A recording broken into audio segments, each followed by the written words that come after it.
Hello and welcome back to the Tech Talks Daily podcast. I'm your host, Neil C. Hughes, ready to bring you the latest and greatest from the world of technology. And today we're stepping into the realm of language learning with our esteemed guest, Mark Kaufmann. And here's the CEO of a company called LingQ, which is a remarkable new language learning app that is helping millions of users all around the world master new languages in a unique, content-based approach. Also with a little machine learning thrown in too. And they've just announced the addition of Swahili to their ever-growing repertoire, making it their first foray into African languages. So I think it's time we dive into linguistics, the technology and the man behind it all. So buckle up and hold on tight as I beam your ears all the way to Canada, where Mark is waiting to share his story. So a massive warm welcome to the show. Can you tell everyone listening a little about who you are and what you do? Sure. Thanks for having me on, Neil. My name is Mark Kaufmann. I'm the CEO of LingQ, which is a web and mobile language learning platform. Been at it for 15 years or so now. Before that, I actually played professional hockey, ice hockey, I guess, in different places around the world. So that kind of led to interest in language learning. I live in Vancouver, Canada. Well, I always ask my guests a little more about their origin story and how they ended up in the world of tech. So I've got to ask that from a hockey player there to learning different languages and using technology to create LingQ, Link, and your mission to create this language learning app. I'd love to hear more about that and the story behind it, because I feel there's got to be one there, right? Oh, yeah. Yeah, I mean, it's not the most logical path, I don't think. Yeah, as I said, I played professional hockey out of college. So I played 10 years of pro hockey, and I was in outside of North America. I was in Switzerland, Austria, Italy, Japan. And so, I never really had much of an interest in language learning until it became real. Here in Vancouver, it's a long way to Quebec from here. So French really wasn't useful. And so not until I was living in Italy or living in Austria, realizing that I can't speak a word of this language.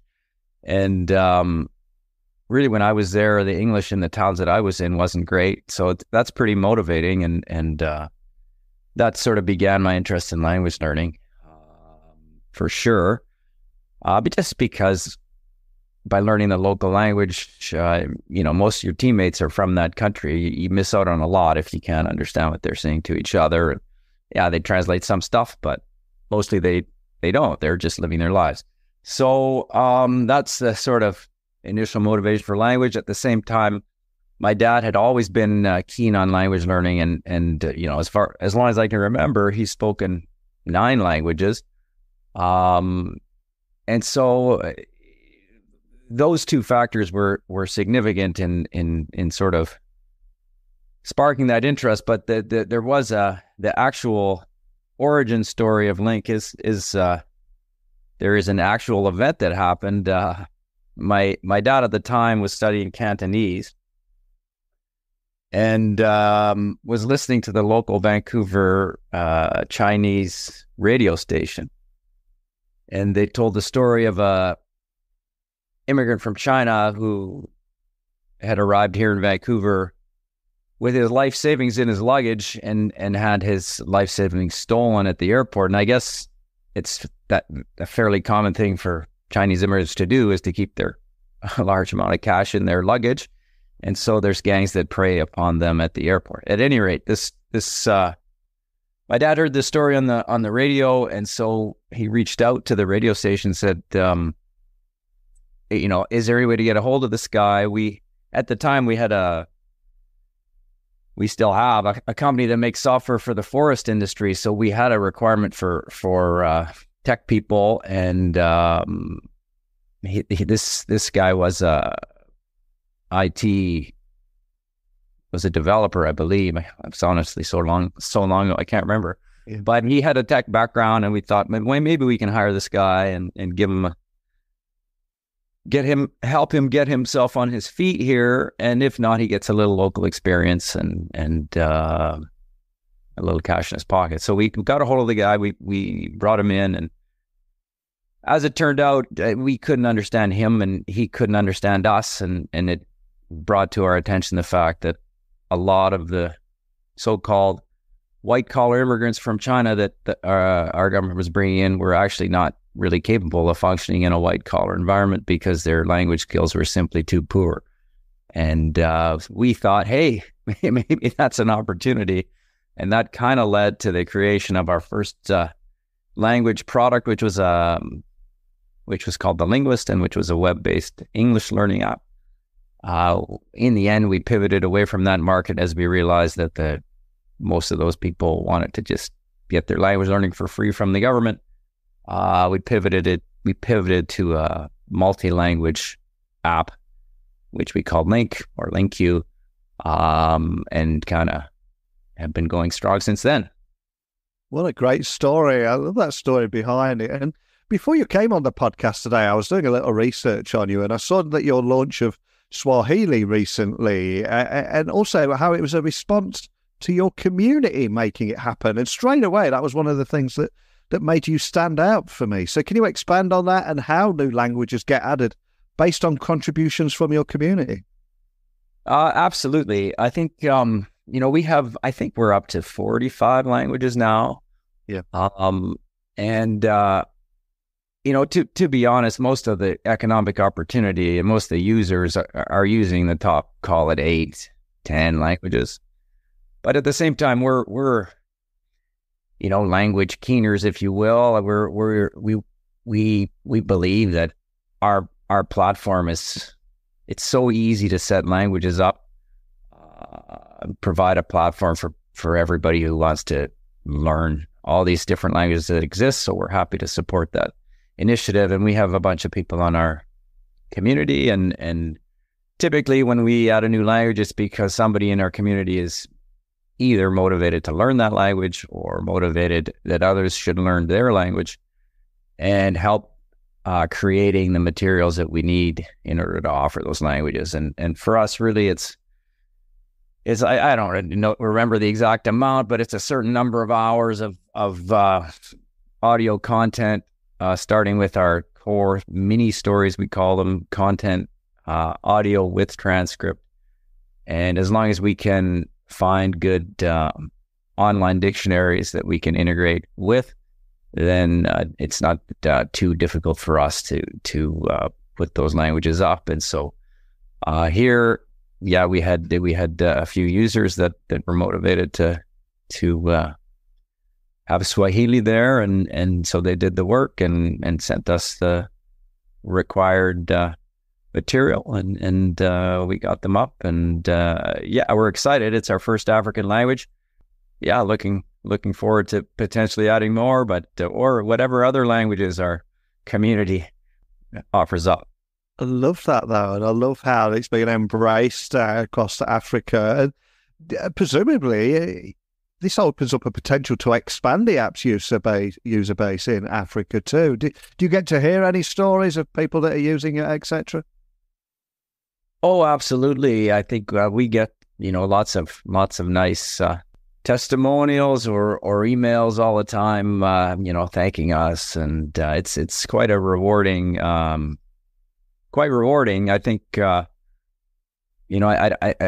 compared to some other products people might be selling or producing, this one tends to generate some really nice stories. I think, I remember the one guy who thanked us who had, an American guy had studied Italian and managed to get himself a job in Italy as an engineer in Italian, operating in Italian day to day, and he was just writing to thank us because obviously he'd achieved. I don't think when he set out to learn Italian, he actually was even thinking he could do that. So he was that story sticks out.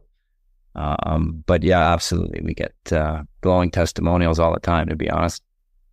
You were talking a moment ago about the learning method of Swahili, and you hinted there about the mini stories feature. So can you tell me a little bit more about that content-based approach and how that differs from traditional learning language methods, and maybe share some success stories or key metrics demonstrating the effectiveness of this approach and what makes you different from other language learning solutions out there?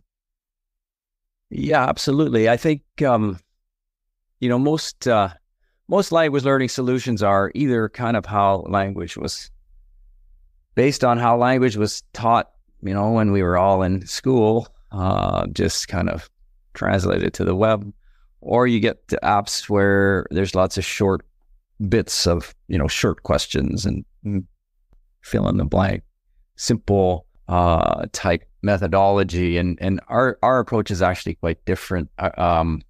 We feel like, and it's based on this comprehensible input theory, which is Stephen Krashen is the leading proponent of.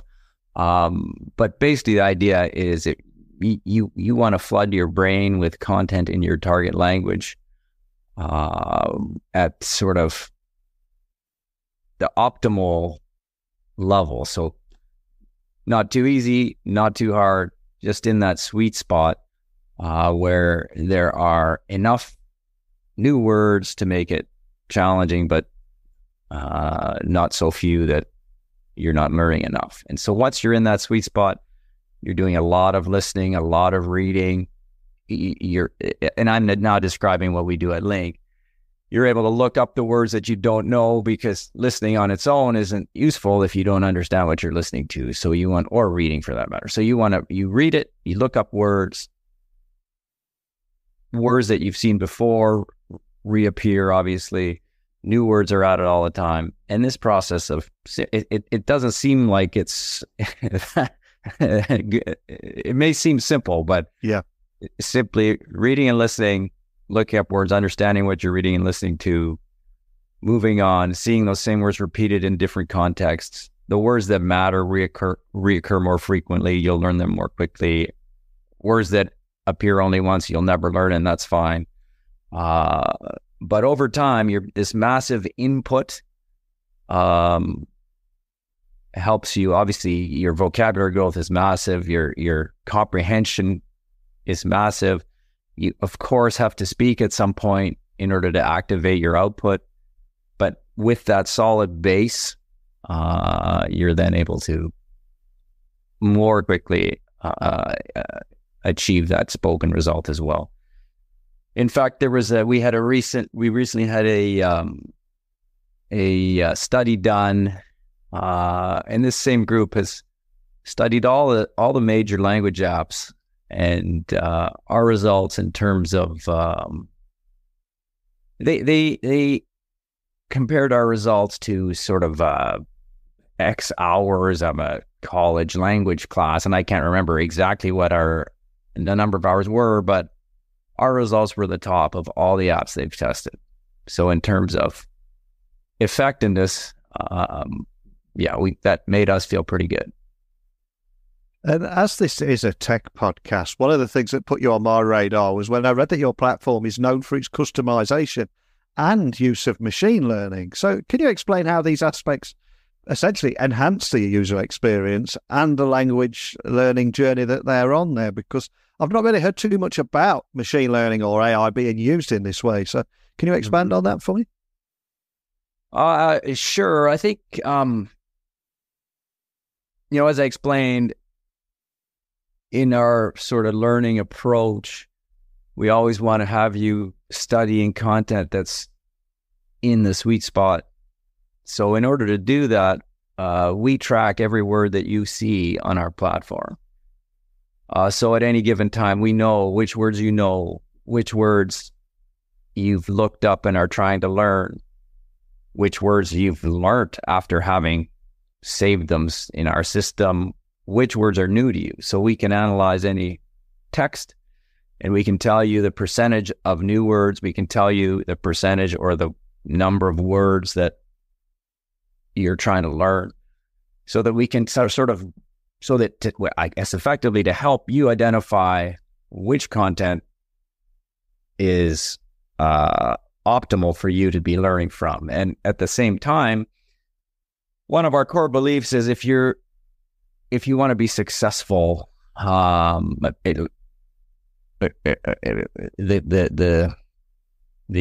topic of the content that you're studying, like you want to learn from content of interest. That's just more motivating.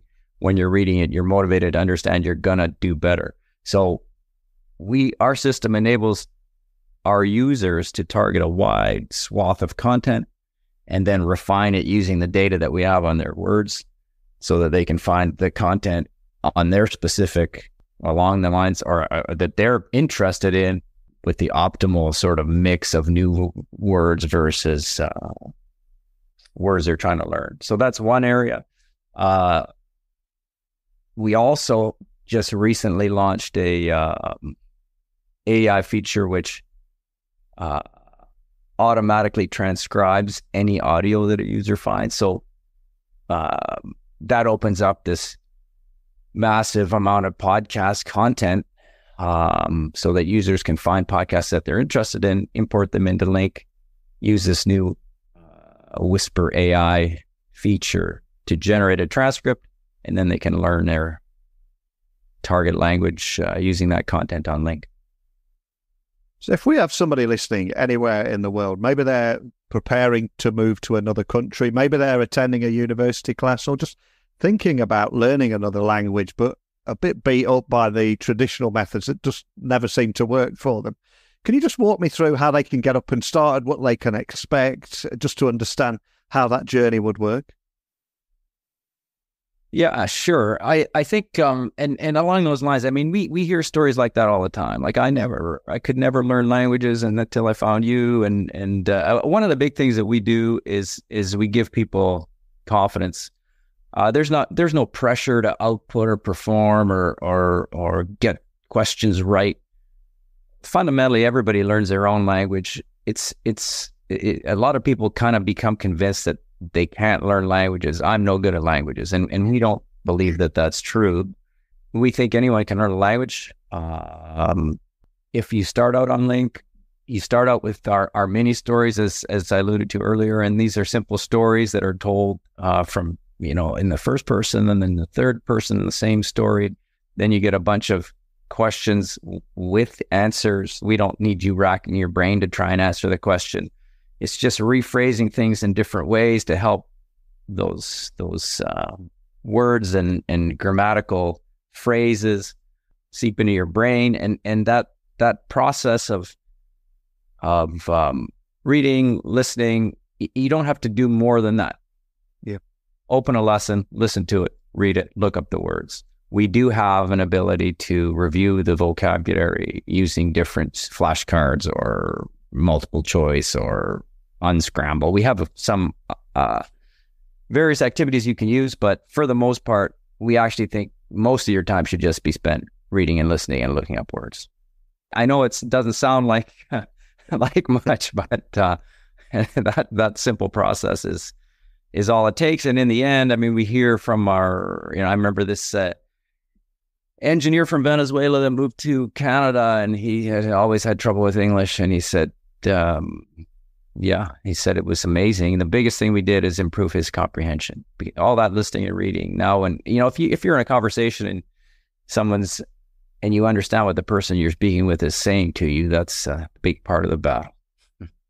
And as you said there, it sounds very easy. And there's a great line I saw on your website, and it was something along the lines of, babies don't pick up a dictionary, study grammar rules, and start speaking from day one.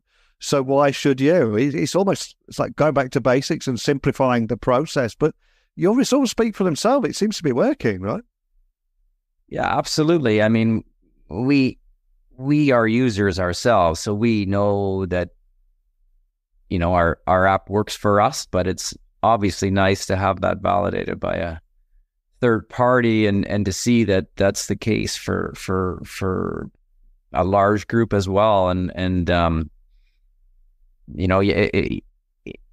I guess there are different ways of doing things. Everybody doesn't learn everything the same way, and language is no different. But at the same time, to see that, from this study that was done that within a large group, our results overall were right at the top. That was pretty exciting to see. Fantastic. And with the recent addition of Swahili, I've got to ask, can we expect to see more African languages added in the future? And are there any teasers you can leave us with on other languages or features you might be working on or we can expect in the future? I appreciate you probably locked down as to what you can share, but is there anything you can? Well, for African, as far as African languages go, we actually are launching Afrikaans, which is a language that's been around for hundreds of years too. So that's our second African language, and I'm sure there will be more. And then with regard to updates, I mean, we're always looking. I think right now AI is obviously a big topic of interest, and we've with massive potential for language learners. So we added, as I said, that Whisper integration to generate transcripts from any audio for that, for whether it be podcasts or songs, I guess, maybe audiobooks.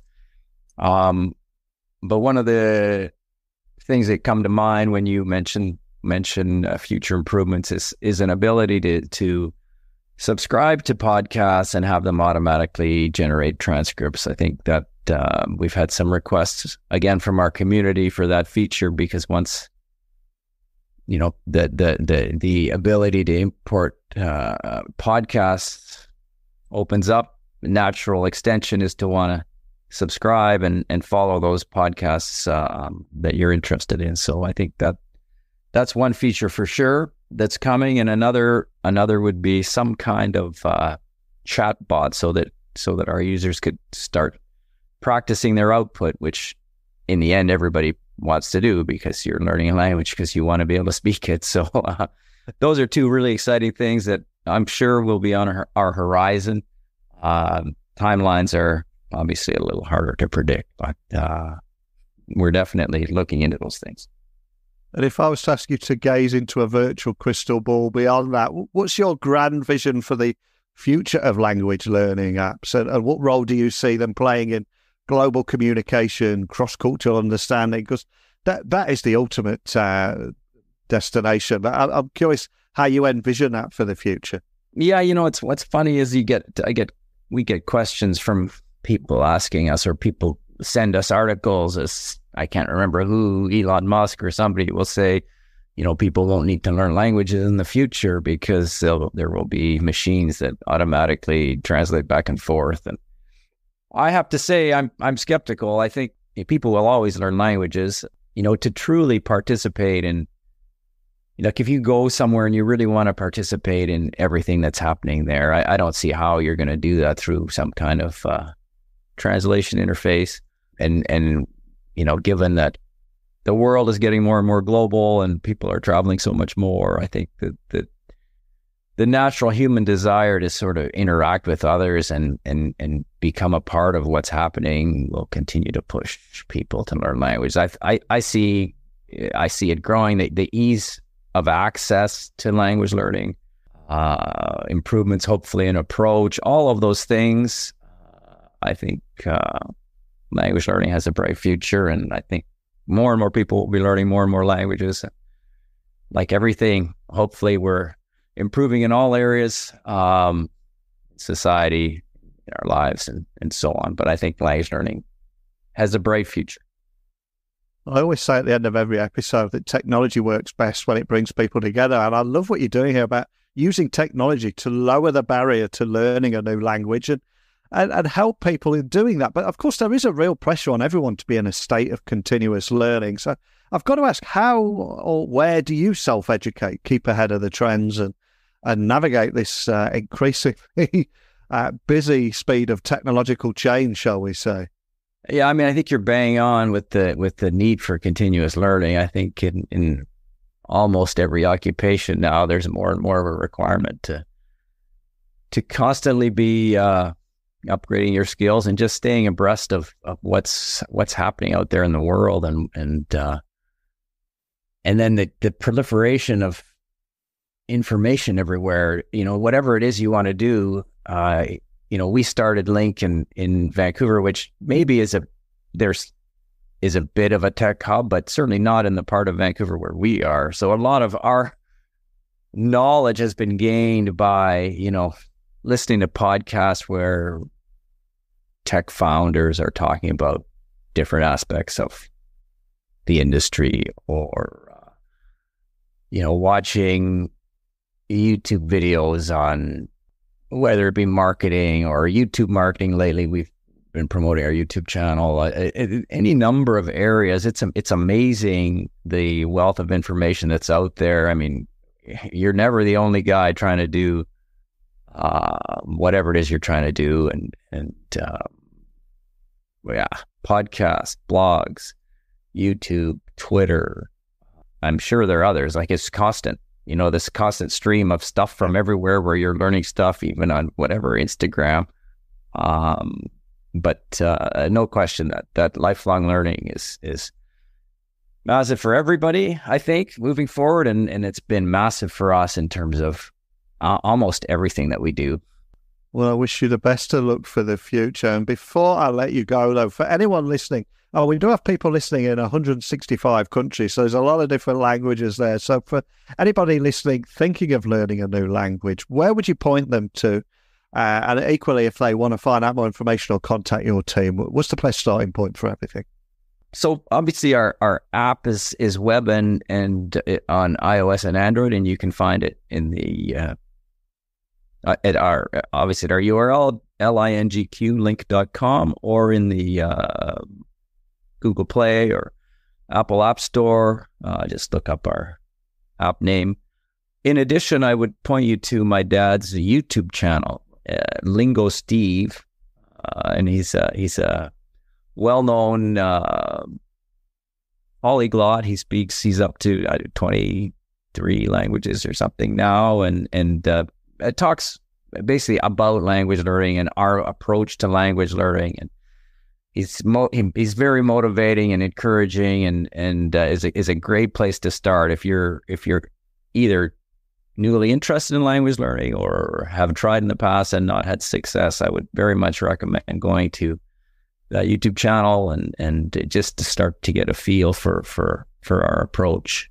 I think those two places are where I would direct people. And as far as getting a hold of me, I'm on Twitter at Makaufm, Makaufm. I don't post much, but you can certainly reach out to me there. I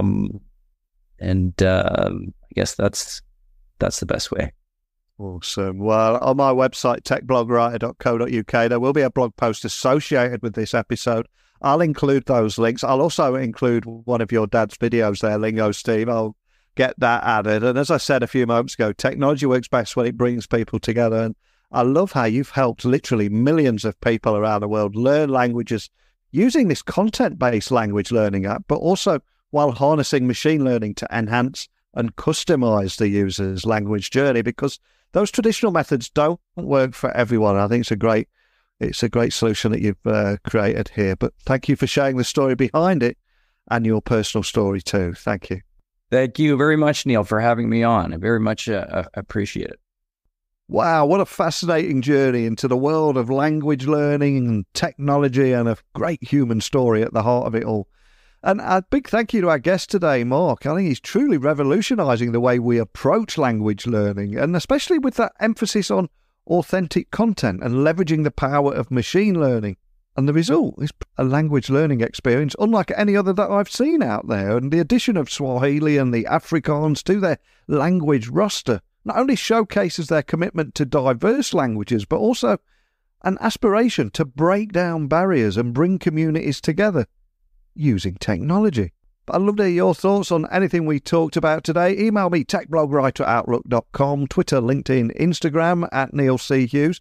A big thank you to Mark for joining me on the podcast today, shedding light on his innovative language learning platform. It's been truly insightful. And of course, a big thank you to each and every one of you listening all around the world. If you do want to learn a language, if you're interested in giving this a try, if you do give it a try, please report back. Let me know what you thought. Say, Neil, I listened to this podcast episode 6 months ago and now I've learned French or Swahili, whatever it is. Please stay in touch. I put these conversations out there, but I'd love to hear how they've impacted you.